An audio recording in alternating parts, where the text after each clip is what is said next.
میرے عزیزو، اللہ رب العزت اپنے بندے سے بے انتہا محبت کرتے ہیں۔ حدیث قدسی میں اللہ رب العزت نے فرمایا کہ اے میرے بندے، تو اتنے گناہ کر کہ زمین اور آسمان کو اپنے گناہوں سے بھر دے، کہ ایک ذرہ بھی تیرے لیے نیکی نہ ہو صرف سوائے کلمے کے، باقی سارے گناہ ہوں۔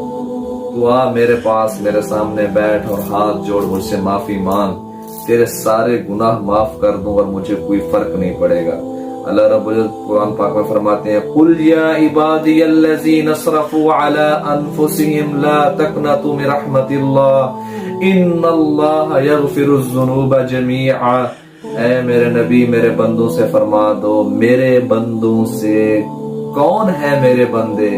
الَّذِينَ اسْرَفُوا عَلَىٰ أَنفُسِهِمْ، جنہوں نے، وہ میرے بندے ہیں جنہوں نے اتنے گناہ کیے، اتنے گناہ کیے، اب ایک